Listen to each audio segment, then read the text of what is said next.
میں دل کے درد سے یہ کہہ رہا ہوں، ان کو یہ پتا تھا کہ گرفتار ہو جائیں گے، آنسو گیس چل سکتی ہے، لاٹھی چل سکتی ہے، ہاتھ پیر ٹوٹ سکتے ہیں، لیکن جو گولی ہم نے ان کو ہندوستان پہ چلانے کے لیے دی ہے وہ میرے سینے سے آر پار کبھی نہیں ہوگی، کبھی نہیں ہوگی، کبھی نہیں ہوگی۔ یہ گولی تو ان لوگوں کے لیے ہم نے تمہیں دی ہے کہ جو لوگ سری نگر میں مسلمانوں کا خون بہاتے ہیں، یہ گولی پاکستانیوں پہ چلانے کے لیے نہیں، یہ گولی پاکستان اور اسلام کے دشمنوں پہ چلانے کے لیے ہے۔ میں سمجھتا ہوں جناب چیئرمین صاحب کہ کوئی بھی سیاستدان ہو، سیاستدان گولی نہیں مارتا۔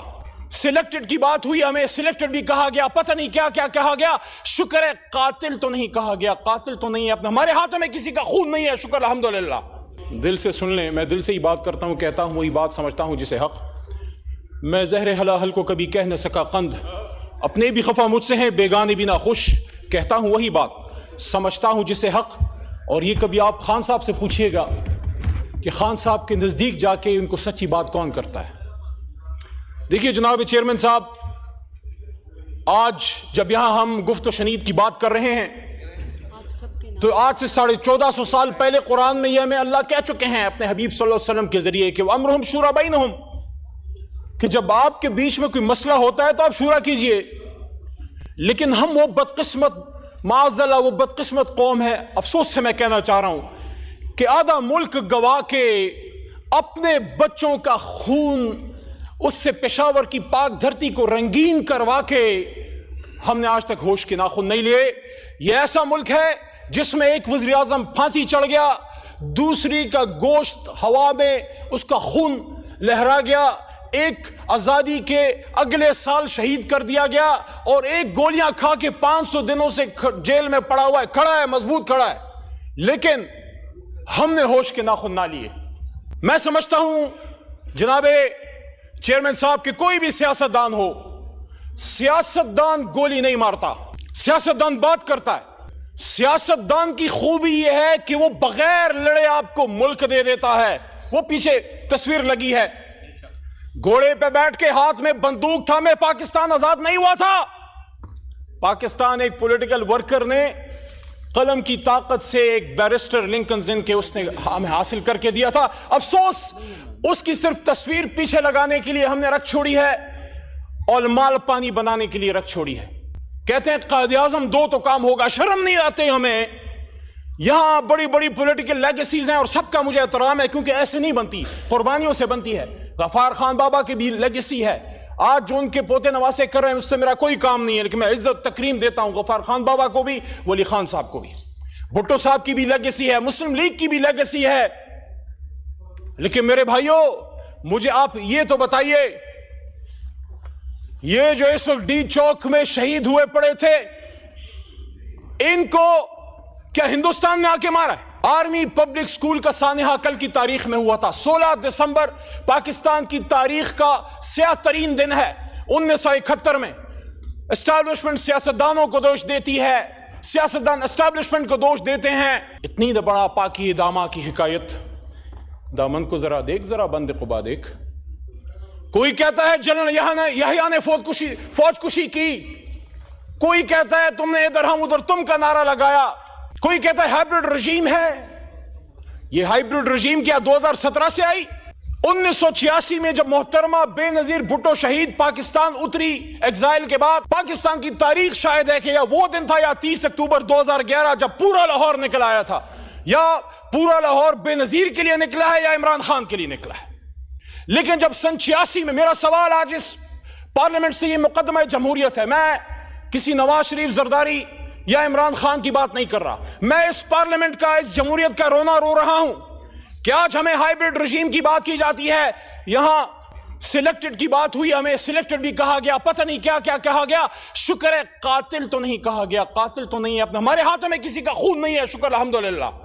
یہاں بے شمار لوگ آیا کرتے تھے، اسی ڈی چوک میں پرویز خٹک اور شیخ رشید عمران خان کے حکم پہ جا کے انگیج کرتے تھے۔ یہاں اساتذہ کرام آئے، یہاں ایل ایچ ویز آئیں، یہاں نرسز آئے، یہاں سرکاری ملازمین آئے، یہاں علماء کرام آئے، یہاں بلاول صاحب آئے، یہاں مریم نواز صاحب آئیں، ہم نے انگیج کیا، نہ گولی چلائی، نہ کسی کو پکڑا، 24 گھنٹے سے زیادہ ریکارڈ کسی کے پاس نہیں ہے کہ ہم نے کسی کو جیل میں رکھا۔ جناب چیئرمین صاحب یہیں اسی کرسی پہ قائد ایوان تشریف فرما تھے شہباز شریف صاحب, اور میں نے ان کے سامنے یہ گوشت گزار کی بات, میں تقریر کے دوران چٹے نہیں پڑتا, مجھے پتا ہے میں نے کیا کہنا ہے, میری عمر گزر گئی ہے, 10 سال میرے اس پارلیمنٹ میں گزر گئے ہیں, واللہ میں نے یہاں لڑائی دیکھی ہے, ایسے لگتا ہے جیسے ہم گھروں سے یہاں لڑنے کے لیے آتے ہیں, جیسے یہ کیمراز بند ہوتے ہیں پھر آپس میں چائے پیتے ہیں. یہ منافقت نہیں ہے, ایک دوسرے کی شادیوں میں جاتے ہو, ایک دوسرے سے ملتے ملاتے ہو, اکٹھے جا کے عمرے کرتے ہو, لیکن جب قوم کی بات آتی ہے پھر آپس میں لڑتے ہو, کس کو دکھانے کے لیے؟ اللہ کو راضی کرو یار. عزت ذلت عمران خان, نواز شریف یا زرداری کے ہاتھ میں نہیں ہے, عزت و ذلتوں کا مالک وہ ہے جس کے 100 نام اوپر لکھے ہوئے. آج وہ بات کرو جو خدا لگتی بات ہو, جو حق لگتی بات ہو. ایبٹ آباد ڈویژن میں جناب چیئرمین صاحب, میں ایک شہید کے گھر گیا ہوں, یہاں چھوٹا بھائی ادھر بیٹھا ہوا تھا, عطا تارڑ صاحب اس وقت نہیں ہے, میں ان کو کہتا ہوں عطا بھائی میں آپ کو ہاتھ سے پکڑ کے میری گاڑی میں, اس میں میرا اپنا ذاتی پیٹرول ہے, میرے ساتھ چلیں, کم از کم جن شہیدوں کو میں جانتا ہوں ان کے قبروں پہ میرے ساتھ جائیں, اور میرا آپ سے وعدہ ہے رینجر کا شہید آپ کا نہیں میرا بھی شہید ہے, اکٹھے رینجرز کی شہادتوں دعاؤں پہ بھی جائیں گے. لیکن ایبٹ آباد ڈویژن نتھیا گلی کے ٹاپ میں ایک پہاڑی کے سرے پہ ایک نوجوان مبین ملک کی جو شہید ہوا ہے یہاں, اور اس کی جو گولی باڈی پہ لگی ہے وہ آر پار نہیں گئی, اس میں ایک بولٹ وونڈ ہے, اور یہاں لائرز بیٹھے ہیں, مروت بیٹھا ہے پیچھے, مروت صاحب بیٹھے ہیں, آپ بھی لاء کے اسٹوڈنٹ ہیں. جب باڈی سے گولی آر پار نہیں جاتی اس کا کیا مطلب ہے؟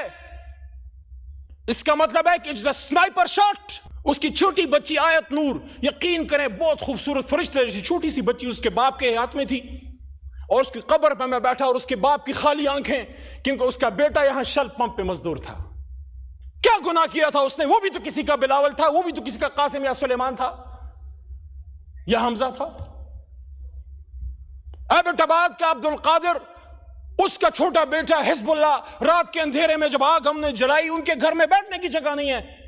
ایبٹ آباد کی سردی کا آپ کو پتا ہے, کھلے آسمان تلے آگ جلا کے ہمارے ساتھ وہ بیٹھے ہوئے تھے. اس کا چھوٹا بچہ حزب اللہ جو مدرسے اور اسکول میں پڑھتا ہے سوال کرتا ہے کہ میرا باپ کیوں مرا؟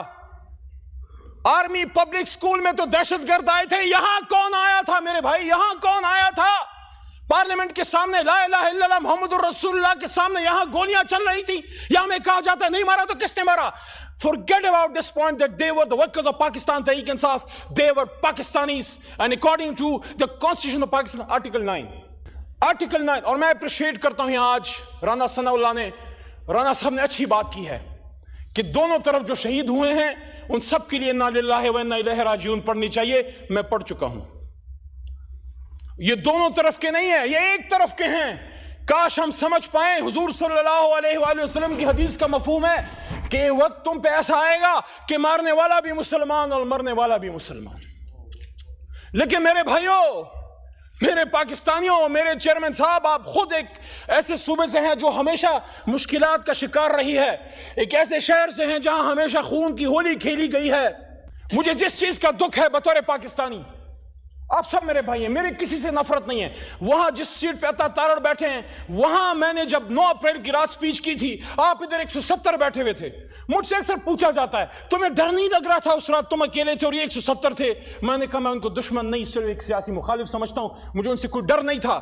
لیکن مجھے جس چیز کا دکھ ہے وہ یہ ہے کہ جو یہاں ڈی چوک پہ شہید ہوئے ہیں آغا صاحب, ان کی نہ صرف جان گئی ہے بلکہ ان کا مان بھی ٹوٹا ہے. میں دل کے درد سے یہ کہہ رہا ہوں, ان کو یہ پتا تھا کہ گرفتار ہو جائیں گے, آنسو گیس چل سکتی ہے, لاٹھی چل سکتی ہے, ہاتھ پیر ٹوٹ سکتے ہیں, لیکن جو گولی ہم نے ان کو ہندوستان پہ چلانے کے لیے دی ہے وہ میرے سینے سے آر پار کبھی نہیں ہوگی, کبھی نہیں ہوگی, کبھی نہیں ہوگی. یہ گولی تو ان لوگوں کے لیے ہم نے تمہیں دی ہے کہ جو لوگ سری نگر میں مسلمانوں کا خون بہاتے ہیں, یہ گولی پاکستانیوں پہ چلانے کے لیے نہیں, یہ گولی پاکستان اور اسلام کے دشمنوں پہ چلانے کے لیے ہے. اور آج ہم سے بات کی جاتی ہے کہ بتاؤ, ہمارے پشتوں میں کہتے ہیں مڑم شمو پڑھم شم, مار بھی دیا اور میں ہی گناہگار. مغل نیم چی غمونو تا بجارم, مروت سے تو پہ پوئے گے, مغل نیم چی زخمونو تا بجارم, خپل انتقام پپر حرود کران غارم, ز پختون چی لگ دمشم لگ سمشم, د زری زری حساب بدرنه غواړم. وقل جاء الحق وزهق الباطل ان الباطل كان زهوقا. مذاکرات نکل آئے گا عمران خان بھی انشاءاللہ 500 دنوں سے کھڑا ہے. ہم مذاکرات کی بھیک نہیں مانگتے. اگر تم سمجھتے ہو کہ اس کا اندر رکھ کے ملک چلا سکتے ہو چلا کے دیکھ لو. ہم ایک مطالبہ کرتے ہیں, دی چوک کے خون کا انصاف چاہیے, ہمیں اور کچھ نہیں چاہیے.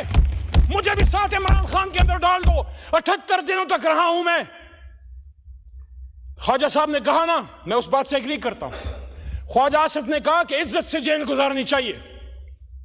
78 دن تک رہا ہوں. ایک ایسے آدمی کا پوتا ہوں جس نے پاکستان بنایا تھا. اس آدمی کے ساتھ جیل کا دکھ نہیں. جس کوٹلی میں 6/8 میں ممتاز قادری کو آپ نے رکھا اس میں رہا. پشاور جو میرا اپنا شہر ہے جہاں پلا بڑا ہوں, وہاں صوفی محمد کو تحریک نفاذ شریعت محمدی کے صوفی محمد برہوم صاحب کو جس 6/8 کی کوٹلی میں رکھا, میں بھی ادھر رہا ہوں. میں نے بھی کبھی یہ بات اسمبلی کے فلور پہ نہیں کی, لیکن خواجہ صاحب نے بات کی ہے تو میں بھی کہہ رہا ہوں ہم نے بھی جیل کاٹی ہے, جوان مردی سے کاٹی ہے. لیکن مجھے دکھ اس دن ہوا جب اپنے مردان میں جب میرے تمام فری ایم پی اوز ختم ہوئے تو جو میرے سامنے چارج شیٹ رکھی گئی اس میں آرمی ایکٹ تھا, اس میں سیکرٹ ایکٹ تھا, اس میں ATC تھا. دیئر انڈرسٹینڈنگ, یہ دونوں وکلا اور پیچھے کاکڑ صاحب بھی شاید بیٹھے ہیں وہ بھی سمجھتے ہیں. کیا پاکستان بنانے والا علی محمد, کیونکہ اگر میرے دادا یا آپ کے نانا نے پاکستان بنایا تو ہم نے بنایا, کیا وہ سیکرٹ ایکٹ یعنی پاکستان سے غداری کا مجرم ہوگا؟ کیا وہ دہشت گرد ہے؟ وہ مردان جس نے مجھے 3 بار عزت دی اس وقت 2 بار پاس ہوا تھا. آپ نے مجھ پہ میرے مردان میں دہشت گردی اور ملک سے غداری کا فتویٰ لگایا, اس کے چند مہینے بعد مردان نے مجھے 1 لاکھ سے زیادہ ووٹ دے کے واپس ادھر سے ایوان میں بھیج دیا. دیکھیں خدا لگتی بات کریں, یہ پاکستان مغربی پاکستان والوں نے نہیں, مشرقی پاکستان والوں نے بنایا تھا, بنگالیوں نے بنایا تھا. ہم ان کو 2nd درجے کے سٹیزن سمجھتے تھے, ہم ان سے بات کرنا توہین سمجھتے تھے. ہم سمجھتے ہیں یہ لڑ نہیں سکتے, ہم سمجھتے ہیں سول سروس نہیں چلا سکتے. وہ جیت گیا, ہم نے اس کو حکومت دے دیتے, حکومت کیا ہو جاتا. ہاں غیر ملکی سازشیں ہوئیں. وہ کیا کہتے ہیں کہ دیوار کیا گری, میرے کچے مکان کی لوگوں نے میرے گھر میں میرے آنگن سے یا گھر سے رستے بنا لیے. جب ہم نے حق نہیں دیا تو پھر اگر تلا سازش ہوئی. جب ہم نے حق نہیں دیا تو مکنی بہانی بنی اور اندرا نے اس کو, اندرا گاندھی نے سپورٹ کیا. لیکن بنگالی یہ بھی تو اپنے آپ سے سوال کیجئے, وہ بنگالی جو ہم سے پہلے پاکستان زندہ باد کہتے تھے, وہ بنگالی پھر ہندوستان جا کے مکتی بانی کی ٹریننگ کون لے رہا تھا؟ ہندوستانی فوج کے آرم ملٹری پرسنل بھی مکتی بہانی کے جامع میں آتے تھے. لیکن ہم تو اتنے سنگ دل ہیں کہ اس ماحول میں جب ایک سازش ہوئی, ہماری غلطیاں ہوئی پولیٹیکل, ہم نے ایکسپیڈینسی کا مظاہرہ کیا, ہم نے ملٹری آپریشن کیا, لیکن اس ماحول میں مشرقی پاکستان میں جن لوگوں نے پاکستان زندہ باد کہا, جن لوگوں نے اسلام زندہ باد کہا, قائد اعظم زندہ باد کہا, جنہوں نے پاک فوج اس وقت زندہ باد کہا, ان بہاریوں کو آج تک اپنے اس موجودہ پاکستان میں آپ شناختی کارڈ تک دینے کے روادار نہیں. پاکستانی تو مانو جس نے چلتی گولیوں میں پاکستان زندہ باد کہا. کہانی بڑی لمبی ہے, شارٹ کرتے ہیں 3-4 منٹ میں, آپ کا شاید ضبط اتنا نہ ہو. آرمی پبلک سکول, میں ہسٹری کا اسٹوڈنٹ ہوں اور چیزوں کو دیکھتا ہوں, میں میڈیا میں روز جاتا ہوں, 10 سال سے جا رہا ہوں. جب 16 دسمبر 2014 ہو رہا تھا, جناب راجہ پرویز اشرف صاحب سابق وزیر اعظم, آپ بھی ذمہ دار عہدے پر ہیں, آپ کے دل میں بھی درد ہے ملک کا. اس واقعے سے چند دن پہلے انڈین سیکورٹی ایڈوائزر اجیت دوال نے آن ریکارڈ کہا تھا ہم اس پاکستان کو سبق سکھائیں گے, ہم ان کو تکلیف دیں گے. شہریار بھائی بیٹھے انٹیریئر منسٹری چلائی, ان کو ان چیزوں کا پتہ ہے. کیا ہمیں وہ دکھ وہ درد محسوس ہوتا؟ ہاں آنکھوں سے آنسو چلے جاتے ہیں, لیکن وہ مائیں کہتی ہیں ہمارے بچوں کو شہید مت کہو. ہم نے ان کو سکول شہادت کے لیے نہیں, ان کو سکول کے بیگ پیچھے باندھ کے بھیجا تھا. انہوں نے انجینئر بننا تھا, انہوں نے ڈاکٹر بننا تھا, انہوں نے آپ کی کرسی پہ بیٹھنا تھا. جناب چیئرمین صاحب, ان کو اس چھوٹی سی عمر میں معصوم شہیدوں کو، یہ صرف ایک شہادت نہیں ہے. اگر ہم اس کو سمجھیں، غیرت ہے بڑی چیز جہان تگدو میں. چیئرمین صاحب، غیرت ہے بڑی چیز جہان تگدو میں، پہناتی ہے درویش کو تاج سر دارا. یہ ہندوستان نے ہمارے منہ پہ تھپڑ مارا تھا کہ تمہارے گھر میں گھس کے تمہارے بچوں کو شہید کر سکتے ہیں، آدھا ملک بھی توڑ سکتے ہیں، شہید بھی کر سکتے ہیں، اور تم لگے رہو آپس میں ایک دوسرے کے کپڑے اتارنے.